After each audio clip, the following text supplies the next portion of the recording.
यदि आप चावल को किसी पहाड़ के शिखर पे पकाते हैं तो वहां पे थोड़ा सा ज्यादा टाइम लगता है। अगर आप उसी चावल को किसी समुद्र तल पे पकाते हैं तो वहां पे थोड़ा सा कम टाइम लगता है। इसी प्रकार से आपने सुना होगा, अगर आप किसी पहाड़ी क्षेत्र पे यात्रा करने जाते हैं तो वहां पे आपको सांस लेने में प्रॉब्लम आती है, लेकिन वहीं पे अगर आप किसी समतल स्थान पे रहते हैं तो वहां पे आप बहुत ही आसानी से सांस ले सकते हैं। इसी प्रकार की आपने और भी बहुत सारी घटनाएं सुनी होंगी जो कि पहाड़ी क्षेत्र के अंदर देखने को मिलती हैं। तो इन सभी घटनाओं के पीछे क्या साइंस के रहस्य होते हैं और कैसे साइंस की सहायता से इन घटनाओं को समझा जा सकता है, इसी पे आज हम डिटेल से बात करने वाले हैं। और मैं नरेश कुमार मौर्य और आप देख रहे हैं हमारा सुपर सा YouTube channel A to Z science ज्ञान। तो बिना देर किए करते हैं आज का वीडियो स्टार्ट। तो सबसे पहले यहाँ पे हम समझते हैं कि समुद्र तल और पहाड़ के अंदर क्या अंतर होता है, जिस कारण से यहाँ पे चावल को पकाने में थोड़ा सा समय ज्यादा लग जाता है।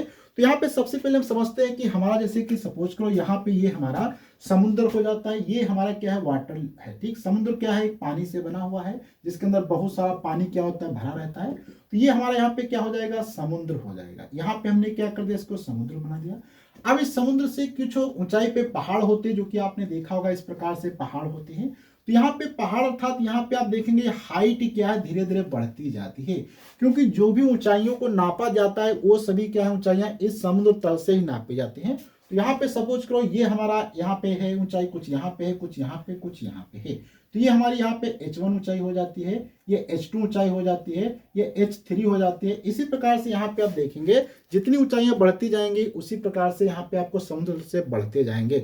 अब यहाँ पे हम थोड़ा सा समझते हैं कि ऊंचाई बढ़ने से हमारे प्रेशर के ऊपर क्या फर्क पड़ता है, अर्थात तो वायुमंडलीय दबाव पे क्या फर्क पड़ता है।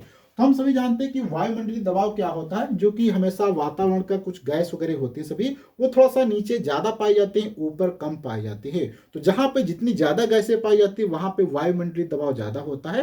तो इसको भी यहाँ पे अगर हम आपको थोड़ा सा इस प्रकार से यहाँ पे एक वीकर टाइप से सेम यहाँ पे बना देते हैं, तो वीकर के अंदर यहाँ पे आप देखेंगे जो गैसें यहाँ पे भरी होती हैं, तो यहाँ पे आप देखेंगे नीचे गैसों की मात्रा क्या है, आपको बहुत ज्यादा मैं दिखा देता हूँ। इसी प्रकार से ऊपर आप जैसे धीरे धीरे पहुंचेंगे यहाँ पे गैसों की मात्रा क्या है, हम कम कर देते हैं। तो यहाँ पे आप जितना ऊपर पहुंचेंगे उतनी गैसों की मात्रा कम होती जाएगी।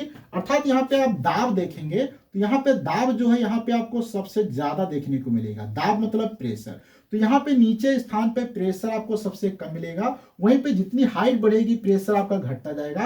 अर्थात यहाँ पे प्रेशर जो है आपको ज्यादा मिलेगा जब आपकी हाइट यहाँ पे क्या होगी, कम होगी। और जितनी हाइट आप बढ़ाते जाएंगे, अर्थात यहाँ पे अगर आप प्रेशर देखेंगे तो प्रेशर घटता जाएगा अगर आप हाइट को यहाँ पे बढ़ाते चले जाएंगे। ये थोड़ा सा इंपॉर्टेंट पॉइंट था जो कि यहाँ तक मैंने बात कर लिया, क्योंकि प्रेशर जब तक आपको नहीं मालूम होगा कि ऊपर घटता है या बढ़ता है तब तक आप नहीं समझ पाएंगे। तो यहाँ पे आप समझ सकते हैं कि यहाँ पे गैसों की मात्रा ज्यादा होती है, यहाँ पे कम होती है, इसलिए यहाँ पे दाब ज्यादा होता है। अब हम थोड़ा सा बात करते हैं वाटर की। वाटर जो होता है हमारा, ये पानी होता है, ये पानी क्या होता है 100 सेल्सियस पे नॉर्मल क्या है, यहाँ पे नीचे क्या है आपका यहाँ पे बॉयल होने लगता है अगर यहाँ पे आप समुद्र तल के पास हैं।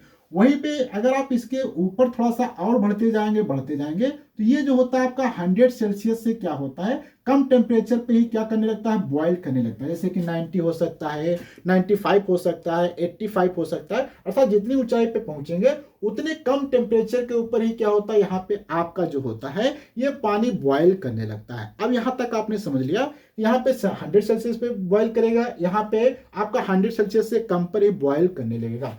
अब यहाँ पे जब कम सेल्सियस पे बॉईल करेगा तो इससे हमारे चावल पकने में क्या फर्क पड़ता है, इस पे हम थोड़ी सी बात करते हैं। तो इसके लिए सपोज करो यहाँ पे हमने क्या है, एक इस प्रकार का बर्तन ले लिया जिसके अंदर हम यहाँ पे क्या है, चावल को पकाने वाले। ठीक, ये बर्तन हो गया। इसके अंदर क्या करते हैं, यहाँ पे चावल को भर देते हैं। तो यहाँ पे चावल को आप फिल कर देंगे। अब यहाँ पर भी थोड़े से काफी फैक्टर निर्भर करेंगे, उस पर हम थोड़ी सी बात करते हैं। तो 1 बाय 1, जैसे कि यहाँ पे सबसे पहले ये हमारा एक बर्नर हो जाएगा और ये यहाँ पे हमने किसी सिस्टम पे इसको इस प्रकार से रख दिया है।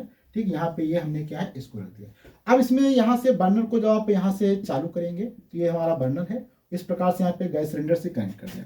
अब इसमें देखो कौन कौन से पॉइंट होंगे। सबसे पहला तो यहाँ पे पॉइंट क्या होगा कि आप जो चावल की वैरायटी, अर्थात तो वैरायटी ऑफ राइस क्या हो जाएगा, वैरायटी ऑफ राइस, अर्थात किस प्रकार की आपकी वैरायटी है इसकी उस पर निर्भर करेगा। अगर अलग टाइप का चावल है तो अलग अलग टाइप से पकेंगे। तो यहाँ पे क्योंकि हम एक ही चावल पे एक्सपेरिमेंट कर रहे हैं इसलिए यहाँ पे इसको हम ध्यान नहीं देंगे। अगर आप एक ही चावल को पकाते हैं चाहे समुद्र तल पे या ऊंचाई पे। इसका फिर यहाँ पे दूसरा मैटर ये करता है कि रेशियो ऑफ वाटर एंड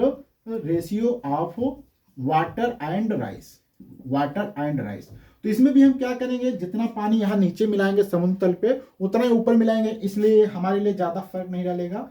तीसरा नंबर है टाइम ऑफ हीट या अमाउंट ऑफ हीट। क्या हो जाएगा, अमाउंट ऑफ हीट। क्या हो जाएगा यहाँ पे हम amount of heat. Amount of heat का मतलब आप कितनी तेजी के साथ में यहाँ पे नीचे से उष्मा दे रहे हैं।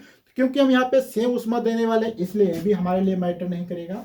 तीसरे नंबर पे और भी काफी वैसे फैक्टर होते हैं। अब जो इंपॉर्टेंट मेरा फैक्टर यहाँ पे आने वाला है जो कि होता है एटमॉस्फेरिक प्रेशर। एटमॉस्फेरिक प्रेशर ये हमारे लिए काफी इंपॉर्टेंट होता है क्योंकि इसकी सहायता से क्या होता है, ये प्रेशर क्योंकि सेम तो रहने वाला नहीं, क्योंकि समुद्र तल पे ऊंचाई पे प्रेशर कम हो जाएगा, जिस कारण से यहाँ पे आप देखेंगे प्रेशर घट जाता है। प्रेशर घटने के कारण क्या होता है, जो पानी यहाँ पे नीचे आपका 100 सेल्सियस पे क्या है हीट हो रहा था, वही पानी क्या वहां पे 90 सेल्सियस पे हीट होने लगा। अर्थात यहाँ पे मान लो 90 सेल्सियस पे क्या हीट होने लगा। अब ये 90 सेल्सियस पे जब हीट होगा तो इसका ओवरऑल टेम्परेचर की बात करेंगे तो ओवरऑल टेम्परेचर जो था यहाँ पे क्या होगा आपका 90 हो जाएगा 100 के बजाय। अर्थात यहाँ पे नीचे आपका 100 था लेकिन 100 से घट के कितना हो जाएगा 90 सेल्सियस, अर्थात कम। अब यहाँ पे आपको इसके अंदर तापमान देखने को मिलेगा। जब कम तापमान होगा तो इसलिए चावल को क्या पकने में ज्यादा टाइम लगेगा। और ये तापमान क्यों घट गया, क्योंकि ऊंचाई पे जाने पे प्रेशर घटता है इसलिए यहाँ पे पानी कम टेम्परेचर पे बॉयल करने लगता है। तो सबसे बड़ा मैटर यही कर रहा था कि यहाँ पे अगर आप खुले में चावल को पकाते हैं, ध्यान रखना कि कुकर का यूज नहीं करना है। अगर आप कुकर का यूज करेंगे तो वहां पे थोड़ा सा अलग टाइप की क्रिया हो जाएगी, इसलिए मैंने इसको ओपन रखा हुआ है। ओपन रखने के बाद अगर यहाँ पे पकाएंगे तो यहाँ पे ऊंचाई पे तो यहाँ पे तापमान घट जाएगा, जिस कारण से यहाँ पे पानी जल्दी बॉयल करने लगेगा, जिस कारण से यहाँ पे चावल को थोड़ा सा ज्यादा पकने में टाइम लग जाता है। ये सबसे बड़ा कारण था। वहीं पे मैंने बताया था कि ऊंचाई पे सांस लेने में क्यों समस्या होती, तो ये भी यहाँ पे आप समझ सकते हैं कि सपोज करो यहाँ पे आपने इतने वॉल्यूम का सांस लिया, फिर यहाँ पे आप इतने वॉल्यूम को सांस लेते हैं, फिर यहाँ पे अर्थात सेम वॉल्यूम पे आप देखेंगे। यहाँ पे मैं थोड़ा सा इसके वॉल्यूम को यहाँ पे बढ़ा देता हूँ इस प्रकार से। अब यहाँ पे आप देखेंगे आपको ज्यादा गैस मिलेगी, यहाँ पे आपको गैसें कम मिलेंगी, यहाँ पे और कम मिलेंगी, यहाँ पे और कम मिलेंगी। अर्थात यहाँ पे मान लिया 1 लीटर आप सांस लेते हैं गैस का, तो यहाँ पे आपको ज्यादा गैस मिलेगी, इसलिए आपको आसानी से गैस ले सकते हैं क्योंकि इसके अंदर ऑक्सीजन की मात्रा बहुत ही ज्यादा होगी। ये धीरे धीरे ऊपर जाएंगे तो ऑक्सीजन की मात्रा देख सकते हैं घटती जा रही, जिस कारण से ऊंचाई पे आपको सांस लेने में समस्या होती है। इसी प्रकार के आपको अगर और कोई भी इंटरेस्टिंग वीडियो चाहिए तो प्लीज आप कमेंट बॉक्स में बता सकते हैं, उस पर मैं सेपरेट वीडियो बना दूंगा। अगर इस वीडियो के अंदर कोई फॉल्ट है, कोई भी इशू है तो आप उसको कमेंट बॉक्स में बताइए या उसका भी आप सजेशन दे सकते हैं। तो अगले वीडियो मिलेंगे, जब तक के लिए धन्यवाद।